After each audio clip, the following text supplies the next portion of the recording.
Hello everyone, O'Riordan here from Main Event Mike, here to talk about this wacky world that is professional wrestling on the potential eve weekend of All in London, which will be taking place next Sunday at Wembley Stadium.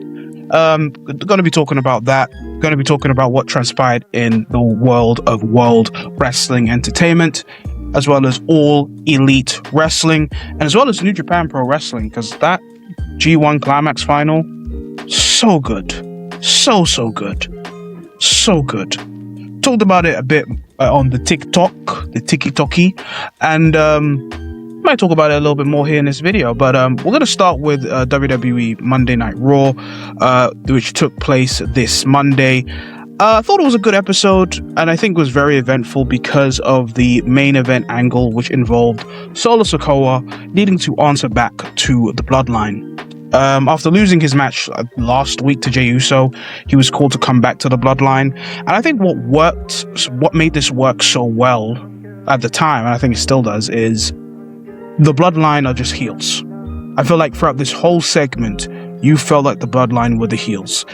The biggest kind of detriment, and I think this is something that the Bloodline and actually the Death Riders kind of shared to an extent, is that they try to be tweeners. Death Riders as well. They're either faces or heels for some reason. But I think with the Bloodline, they were just clear heels. And the reason why I'm using that is using them as a comparison is just how they're kind of functioning right now. But not LA. Solo Sikoa was just great here. The big moment, of course, is like when he did the Samoan Spike on Roman Reigns, who sold it very, very well. Showcased his hatred towards Solo Sikoa for all the years, and even going back to the Netflix debut episode where Roman Reigns defeated Solo Sikoa. But this was a great angle. Solo Sikoa has done a great job, and I think he's done a phenomenal job of capturing this momentum that he's gathering as a babyface. I don't know where it's going to lead to. Do I see it leading towards a world championship, a mid-card belt or whatnot? Who knows? But I feel like this is going to carry on towards potentially War Games, where it'll be the Bloodline, which we always see in a War Games match, versus whatever team Solo Sikoa is going to set up, which will probably involve LA Knight and some others, but we will see when that time gets there. But really enjoyed this angle. Like the thing with the Bloodline is like you can be tired of this group and how much they're going to be used, but they just find ways to make it entertaining. I thought this angle was entertaining. I mean, we have Silla Fatu, who's currently in NXT, who could play a role as time goes on. I did think his promo in NXT was a little bit slightly underwhelming. It almost feels like he was trying to go into a certain pocket as like a young Rock, but he's someone that's clearly going to play a big part in WWE as time goes on. But his time in NXT is going to be clearly a time for development, for progress, and then he's going to be involved in his family no matter what. If it's to associate with his brother Jacob, who I also think, going back to Raw, played a good role here when Roman Reigns called Jimmy and Jay the captains, and they were clearly panning the screen to Jacob Fatu looking pretty annoyed, pretty upset on the fact that they just gave him these roles. Like, wasn't these guys the reasons why we lost to LA Knight and Jacob and Solo Sikoa and Royce Keys on episodes of on SummerSlam, I should say, but whatever. And the fact that he didn't really touch and really didn't do anything, he was just there, and he's kind of just obeying Roman Reigns' commands. But you can kind of feel that a bit of it is like he could still be unstable, and it could be something to bite Roman Reigns down the line when we continue on with this whole Bloodline thing. And I think that could play a part with Zilla when he does eventually move up. He could be the person to be like, screw the Bloodline, just be with me, you know? But yeah, we also got a very funny segment with Obafemi, and well, not funny, but just a funny moment with Obafemi when he just clearly mocked Braun Breaker and saying, "Who's the future now, Paul?" Which was pretty funny. Sets up their match for Sunday night main event, which will be happening September 6th. We had Chad Gable versus Rey Mysterio in a really good match, and a match that made you feel like, yeah, Rey Mysterio don't want to retire anytime soon. He wants to keep on wrestling whenever. That was really good. I think that was one of my favorite matches of the show. We had, of course, the continuation of the World Heavyweight Championship tournaments with a lot of the Triple ER wrestlers. Ray Phoenix getting a victory, and I think Penta getting a victory, if I could be wrong. But yeah, I enjoyed Monday Night Raw. I thought Raw was good. We'll see what next week kind of entails as well. Oh no, it was Dragon Lee who got a victory, so I'm just kind of catching up with myself. But I feel like for that tournament, we could see a Penta Ray Phoenix final, which would be intriguing. But we'll see. Moving on to SmackDown, which just took place yesterday. I thought it was a one-match show, which was carried by the main event with CM Punk and Kevin Owens for the Undisputed WWE Championship. Blake Monroe kind of made her debut, but she just beat up Julia, and we didn't really get the match. We now have the confirmation of Baron Corbin defending his United States Championship against Lil Yachty, which I don't hate Lil Yachty. I think Lil Yachty has worked well as like someone that has kind of been like a hype man, or kind of like a manager slash kind of like hype man for Trick Williams. But I'm like, what are we doing here? Who's this for? I don't think this is for Lil Yachty fans who are going to watch WWE. And I feel like that is kind of the argument that a lot of people use to be like, you know what? They're doing this so that they can get more streams, more attraction and whatnot. But I'm like, who stays after this? You know, were the basketball fans, when, I'm sorry if I'm terrible, I don't remember the basketball people's names, but when the basketball players were chilling with Roman Reigns and Seth Rollins, did they stay? Are you sure they stayed? Are you sure the people that were watching IShowSpeed at WrestleMania, did they stay? Are you sure? So, I don't know.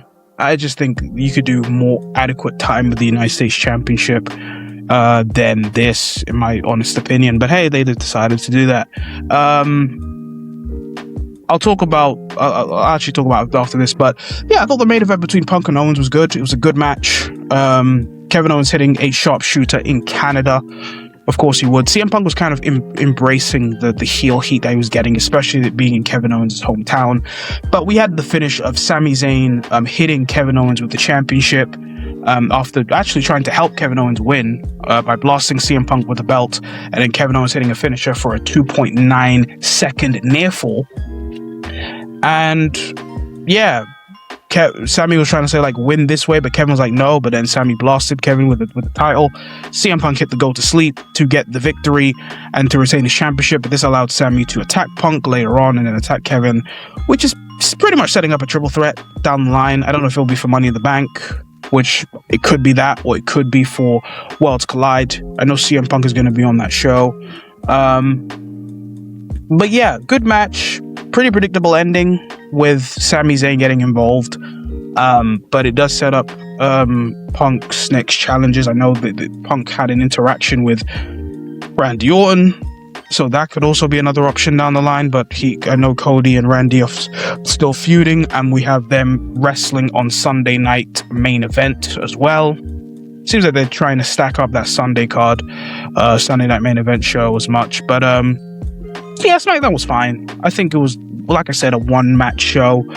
But yeah, one thing I wanted to talk about was the sudden surprise of Ilja Dragunov no longer being in WWE. It was reported, I believe, sometime on Thursday, I didn't know about this until like hours later, that Ilja Dragunov is now a free agent. He has opted out from being with WWE. It was reported that WWE were actually interested in re-signing Ilja Dragunov to a new contract with World Wrestling Entertainment, but he chose not to. And based off of his booking, I am not surprised. I think there's been a lot of releases in 2026 for WWE where you look at, they're doing this from like this wrestler's old, this and that. But I do find this to be a fumble, you know. The reason why I say this is because of how talented he was. I think he had a really good 2025, especially with the United States Championship and the Open Challenge. He was involved in a lot of good matches and arguably was one of the bright spots of SmackDown when SmackDown wasn't really that entertaining or worth to watch the full 3 hours in. And to let someone go, it's very baffling when you kind of see the trail of young talent that came from where Ilja Dragunov came. If it was Obafemi, Braun Breaker, Carmelo Hayes, they kind of came through that system. So it was very surprising to see that they had nothing for him. people will question his character, but I feel like there are least interesting characters in WWE that are still there, that are doing nothing, and they're doing nothing to kind of get you intrigued. This is not to kind of pull him out of nowhere, but like they have kept Johnny Gargano chilling, like sleeping on like, I don't know, like a box for like 6 months. What development is that? Big Cass is back and he's just beating up all the young guys. What's so interesting about that? Baron Corbin in 2026 as the United States champion. What is so interesting about that? That he's now defending the belt against Lil Yachty. This might be a little bit of like a rant for myself, but I think it's just once again showing the negligence that WWE are having, especially for someone who is so young, like Ilja Dragunov was, who's 32. I'm not expecting him to be like a world champion or whatnot, but we can't act like the ceiling was just there. He could have been more. Like 32 years old, he had a really good run in NXT, very memorable for his feud against Gunther in NXT UK. The match he had with him back then in, I believe, 2020 is arguably one of the best wrestling matches that I've seen in terms of brutality, in terms of aggression, and that is the unique thing about Ilja Dragunov. It's his aggression, it's his drive, and it's his edge. Anytime he wrestles in the ring, the intensity he brings, it's actually different, and not a lot of wrestlers bring that. You know, I know a lot of people are going to point out to the fact that Brock Lesnar pretty much threw him out of the ring during the Rumble, but even with that, it's like it just feels like a fumble. I think out of the releases that have happened, and I feel like this is going to be a pattern when we see more of the people get released, because it was reported by Brian Alvarez. Take this with a pinch of salt, but there will potentially be more releases in October time. But yeah, I just think it's a fumble. But in terms of Ilja Dragunov, good for him. I think he's going to have a lot of great options. I mean, the biggest one, of course, is AEW. We've seen Cal Fletcher post on Instagram of a match that he had in 2019, and Cal Fletcher looks completely different now. Kenny Omega has praised Ilja Dragunov in the past in speakings of him, so these are matches that I'm looking forward to. Konosuke Takeshita, Okada, Speedball Mike Bailey. The list is effortless. And of course, even Tommaso Ciampa, who was Ciampa's last WWE opponent when he left to join AEW. So the list is endless if he does decide to come to AEW for the Mad Dragon, or even New Japan as well. But it'll be interesting to see where he goes. I do think it will most likely be AEW. I think on the post Ring of Honor show, which I also need to catch up on, Tony Khan, they asked Tony Khan about him, but he says he doesn't know the contract situation, but he knows how much of a great wrestler he is. But yeah, and of course there'll be people that'll be saying, does Ilja Dragunov face the problem of potentially being lost in the shuffle if he does come to an AEW? There is a chance there, but I think what I've seen, especially from wrestlers like Tommaso Ciampa, is ways to kind of showcase wrestlers that could have had the opportunity in WWE to see the opportunity here. And I think based off of his intensity, it gives him time to develop. The guy's 32. So we will see. But like I said, and there might be some people that be thinking, oh, he's just another good wrestler that just let go. But I disagree with this one. I feel like this is a fumble from Triple H and WWE, in my opinion, to not find ways to keep him. And plus, they probably saw that the fact that the reason why he wasn't on TV anymore is that they probably saw that, okay, his contract's about to run out. We don't want to put someone over who isn't going to likely to stay for a long period of time. But yeah, we'll see. But yeah, let's talk about this G1 Climax final between Iowa and Yuya. Man, this match was so good. This was a fantastic match. Definitely one of my favorite matches of this year. It's definitely up there. Like, I have a spreadsheet of matches that I've created. I haven't updated it in a while, but this is definitely up there. I think it's definitely one of my favorite G1 Climax finals since Hiroshi Tanahashi and Kota Ibushi. And I just love the simple things that Iowa and Yuya were doing in this match that made the match great. A match literally built off of just a wrist lock and headlocks, and that is it. And I think they did a phenomenal job with this match. It's been talked a lot from, of course, people on the internet, people praising the match. I think MJF threw in his 2 cents about it, which is funny. And as of right now, Dave Meltzer, for anyone who cares or whatever, has given his star rating for the match. He gave it a 5.5 stars. Take that what you will. And I know I think I saw a cage match, and like I said, do not use cage match as like the thing to judge everything. But I think at a cage match, I think it's like at a 9 point something, 9.6 or something. But yeah, I thought this was a great match. Just technically great selling from both guys. The passion that both guys showed was just phenomenal, and it was almost like a star making match for both guys in a time when New Japan really needs it. You know, they have lacked the star power. The 2020s has not been easy on them. They've lost a very good chunk of the wrestlers that kind of made them like one of the hot things outside of WWE before the creation of AEW. And you could throw a good argument that AEW, to an extent, kind of took their blueprint of what made them so good, even in the times when New Japan was hot. I think it's funny because I'm even seeing things on social media, like New Japan fans go after AEW fans for their wrestling, which is funny. It's funny when I see that sometimes, but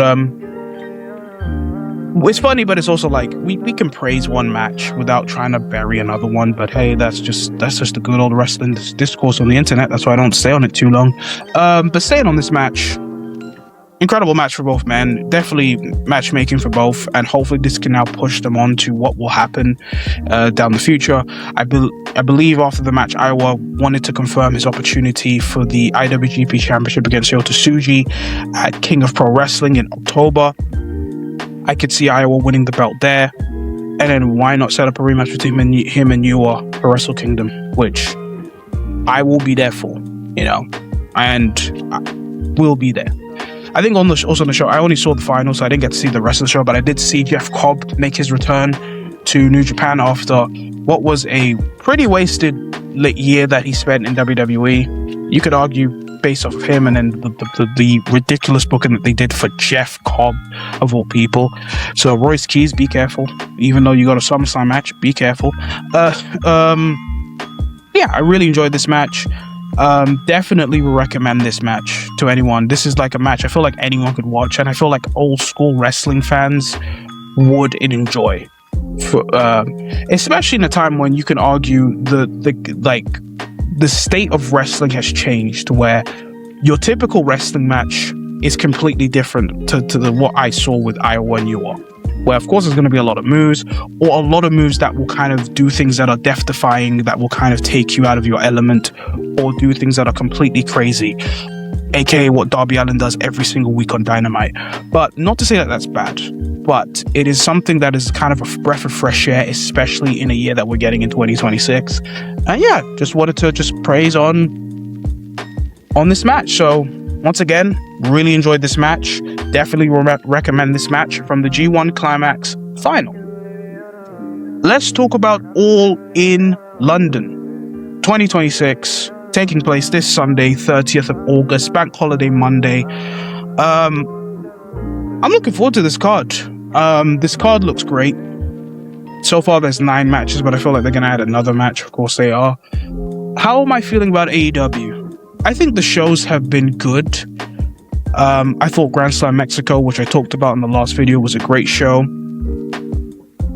However, I do feel like AEW, and I don't know why Tony Khan's doing this, they kind of overrun the episodes for some reason for the last few weeks, which this week, I won't say is too much of a problem because I did enjoy what I saw, but I feel like you don't really need to do this all the time, because it's like you have this 2-hour slot, utilize this 2-hour slot. You know, it shouldn't be a thing where you're going 20, 30 minutes over the time. Even though I did enjoy what I saw this week. But as I'm going to talk about each match that has been confirmed so far. And maybe just give my predictions, because why not? We start off with what is looking to be a multi-trios match for the AEW World Trios Championship, which is currently held by Hangman Adam Page and Bandito, which is the Ring of Honor World Champion Bandito, who defended his Ring of Honor World title against Nick Wayne in a match that I have to go and check out, and Brody King. I think this is clearly designed to debut Kofi Kingston and Austin Creed into AEW with Swerve Strickland and to win the titles there. I don't really care for the Trios Championship. I haven't really cared for them since the Elite versus Death Triangle feud. But I do think that this could be a match that could be fun. I think that's just the case for this match. It could be chaotic fun overall. But yeah, that's what I'm currently thinking right now. Kevin Knight versus Darby Allin in a Falls Count Anywhere match. Yeah, Darby Allin nearly died in an episode of Dynamite this week, which... God, he's got to take care of himself, because what is he... Why does he keep doing this? Like, why? Kevin Knight has been... I think... He's had a pretty breakout moment year. And I say that because they gave him the big heel turn at the end of Double or Nothing. Currently the TNT champion. Had the big match with Kenny Omega at Redemption. I think him being added to the Don Callis family could have been a different choice in terms of how we establish him as a heel. I think on the mic he's fine, but he's an exceptional wrestler. This is, of course, this feud has been birthed from Double or Nothing. I do see Darby Allin getting the victory in a match which is arguably what he does, which is do things that will nearly get him killed. But this should be a good match. I think the feud has been fine for what has been built up, especially with how extreme it got on Dynamite. But yeah, I'm expecting Darby to win the TNT Championship back as well. The AEW Women's World Tag Team Championships will be defended as Divine Dominion, which is Lena Cross and Megan Bayne, defending against the Brawling Birds of Alex Windsor and Jamie Hayter.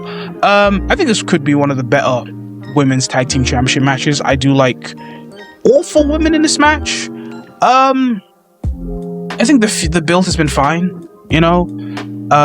I personally wish Jamie Hayter was in a better position than just chasing the tag team titles, in my personal opinion. But I like Windsor, I like Jamie, I like Megan Bayne. Lena's I haven't seen too much of Lena apart from the matches that I see them being dominant in.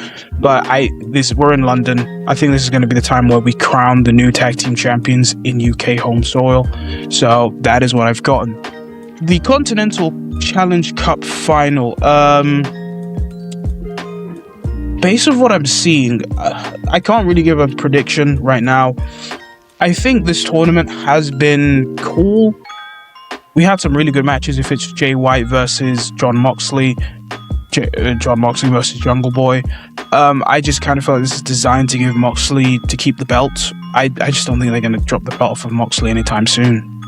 Because I could see Moxley still having this momentum and even being a challenger to Will Ospreay down the line.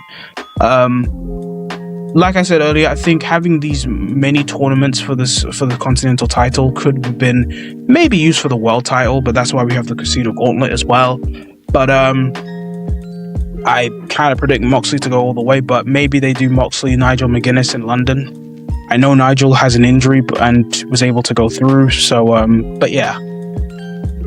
Men's Casino Gauntlet match for a future AEW World title match, aka should have been Andrade versus MJF for number one contenders match, but they decided to do Casino Gauntlet anyway. So far we know that Andrade's in it, MJF's in it, Tommaso Ciampa's in it. The question is, who could be in this? Could it be Sheamus, who we have not seen wrestle anytime soon, who is going through a different name? I can't believe I've forgotten the name that he's given himself now. That's bad of me. Could we see Ilja Dragunov, who is now a free agent and can just join any company where he pleases? I think the bulk of this story has been Andrade and MJF, a few that they've been kind of doing for a while. I am pulling for MJF to win it again. I know he won it last year, but I feel like he's going to win it again. And yeah, I think that's how we set up the next challenger for who wins this title, because he's carrying around like he is the new version of CM Punk with the whole I'm the real champion. I think that the original, what's it called, with the one true champion, which got WWE or Roman Reigns fans in a twist when you could get the similarity of the OTC one true champion, which MJF himself kind of corrected in a way. But I'm going with MJF to win. If Andrade wins, then it's like, oh, so MJF didn't want to take the pin. but we should expect surprising entrances and all that whatnot. I expect Sheamus to appear here. If Ilya appears, then yes. But yeah. Then we get to pretty much the two big. Well, first off, it is a AEW World Tag Team Championship match, which features Christian Cage and Copeland, the tag team champions, versus the Young Bucks, in a match which you could argue is a dream match. It's two different generations of tag team wrestling each other. Everyone knows the history of Christian and Copeland. The Young Bucks, I think, are one of the best tag teams of their era, which they will be questioned for how controversial they are in terms of their style of wrestling, but I think they're just a talented team. I think they've done a decent job with the build, with Christian kind of not wanting to play well with them. Well, Copeland wants to be respectful, the Bucks are trying to be respectful, but this should be a very intriguing match between two different generations of tag team wrestlers. I think the Bucks are winning. I think you've had a good time with Christian and Copeland with the tag belts. So I think Young Bucks win. I was actually hoping that the Bucks win, and then this is where you debut Kofi and Austin Creed here to set up potentially a dream, well, whatever these two will wrestle. I do think they will wrestle down the line. But yeah. Then what is pretty much going to be the co-main event of the show, Willow Nightingale defending her AEW Women's World Championship against Mercedes Moné. I've really enjoyed the build to this. It was that first promo where Willow won the belt in Detroit, where the crowd were just great, and Willow at that time just felt like the right babyface at the right time. And that segment, if it was Willow and how great of a babyface she was, the crowd buying into everything she does, being very praising her mom. Mercedes comes over, ginormous heat, everything worked here, and I think it has worked here, especially the angle they did this past Wednesday on Dynamite, where I think they did a great job to establish Willow as the babyface who's not willing to give up to Mercedes, and Mercedes, of course, being the desperate heel that wants to win the one championship that she has not won. They do have a history with the matches that they've had before. A bit of me kind of wants Willow to hold on to the belt for a bit longer, but I feel like this is destined for a Mercedes Moné win, finally, for her to finally win the AEW World title. I am looking forward to this match, so it should be interesting to see how we go there. And then the main event, Kenny by God Omega defends the AEW World title against the Owen Hart winner, Will Ospreay. This feud has been very intriguing to see.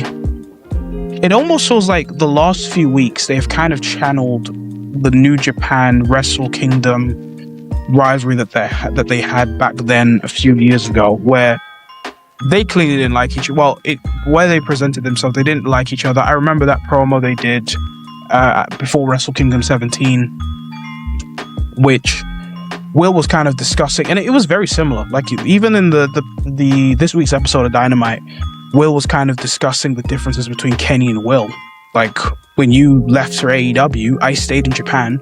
I still lived in London, so I would have to fly from London to Japan, have to take COVID tests and be out of isolation for 2 weeks before I had to step in and wrestle, while you had to drive to wherever you had to, which was more convenient. And I think what was great about this is just showing Kenny's lack of empathy and kind of him slowly showcasing the cleaner. Like, the Kenny Omega that kind of didn't care about Will, didn't really pay attention to him, and just wanted to do business and just beat him and then leave. I really loved that match at Wrestle Kingdom 17. I think their match at Forbidden Door the same year that happened was great too. But that match was just a great reminder of how great Kenny can be when it's New Japan Kenny. Even though I think AEW Kenny's great too.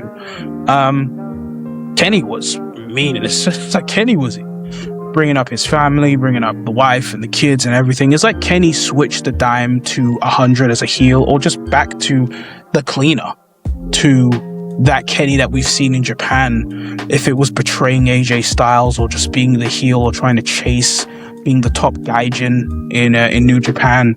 And also the segment we had after, where he pretty much does a one-winged angel through a table, and he just looks insane and crazy. This has been I've liked the build for this. I think the match itself I'm really looking forward to what they do this time around. I think the question is, are people ready for Will Ospreay to be the AEW World Champion? I think people in London and the crowd at Wembley will be there for him. I just think that just the general consensus do. And the reason why I say that is because he was doing this whole thing with Jon Moxley, which you could argue did not portray him in the best of lights as a babyface. You working with the man will pretty much put you out of injury so that he can help you become a better wrestler was a bit of an odd storyline. I feel like when Will Ospreay came back at Revolution, he was red hot, and I still think he is now, but I think the babyface momentum he had coming out there has kind of diminished a bit since this whole Jon Moxley thing. The Jon Moxley thing is kind of a diverse storyline in my opinion. There were some good things here, but then there were some things where I'm just like, why are you teaming with this guy who clearly is just doing as much as he can to kind of destruct your mind, and also he put you out of time. Why would you want advice from the guy who put you out of commission? But whatever. But yeah, I'm looking forward to this match. I think this will be great. Yeah, I'm just thinking because I would have loved to see this live, but I won't be, so I'll probably be watching on pay-per-view down the line. Probably on that day. I think it's a good thing that it is on a bank holiday, so I can actually watch this show. And it comes out on a good time, UK time. I know it's coming out US time, and I know, I remember WWE's doing, I think, NXT Heatwave, which I think will have the Silver Far 2 match, and then I think a Triple R show as well, but yeah, whatever. Yeah, the length of the show is going to be long. We know this. I think for people who are complaining about this, it's very interesting. Like WWE currently right now with how they structure their PLEs or shows, there's not enough of the wrestling. Like certain matches are cut. If it's like Stephanie versus Liv getting 6 minutes at WrestleMania, Gable and Penta was maybe, 3 minutes away from being a classic, but it was given less time. Or this or that, or the four-way between wrestlers like Gunther, Finn Balor, Sami Zayn, and Kevin Owens getting only 8 minutes is crazy. But then when you look over at AEW, they give a lot of time to the wrestling, maybe too much time to certain matches that don't really need it. So it's kind of an interesting dilemma. But if you're a fan of AEW, you know what you're getting yourself into. And I think there are times where Tony does a great job of kind of making the shows, despite their length, still the quality and making the shows great. We saw this with Double or Nothing. We saw this with Forbidden Door this year, Revolution. So I won't be surprised this happens as well. But as of right now, I think there's like 40-something thousand for Wembley. I have said this. They probably need to think about not being at Wembley Stadium anymore. They're getting lesser returns than what they usually got from the first show to now. And this was kind of the issue with SummerSlam too. Like SummerSlam, it was one of those shows where they could disguise it based off how they made the show look in terms of the set and not showing the other side where the hard camera is, because there's been pictures of people showing that and it doesn't look great. I feel like AEW is going to have that issue potentially at All In, but I'm not really focused on that too much. I'm just focused on what I think will be a great card this will be, just based off the quality alone. But yeah, just wanted to quickly talk about some wrestling for about nearly over 30 minutes actually. What am I saying nearly? It's been over 30 minutes. And those are my thoughts so far. I will probably my next video will probably be a full review of AEW All In somewhere down the line. Could I get Billy back for this review? I think with Billy right now, he probably isn't going to know about this, but I'll probably mention it now. The reason why you haven't seen Billy for some time is just he isn't really focusing on wrestling right now. One, because, and he could probably say this for himself, he isn't really feeling WWE right now, or just wrestling in general. And you have those periods. You have periods where wrestling, you're enjoying it or you're not, and that's what happens. But hopefully we can kind of get Billy back. And he's great. He's doing great anyway. So shout out to Billy, shout out to his fam and everything. But yeah, those are my thoughts on what has gone on in this wacky world that is professional wrestling. Let me know what you guys think in the comments. Like, comment, subscribe, share this video around with as much people as you know. I have been Reardon from Main Event Mic'd. Have a blessed, well, this is a Saturday, but have a blessed day wherever you hear this recording. Have a blessed week, and I'll catch you guys later.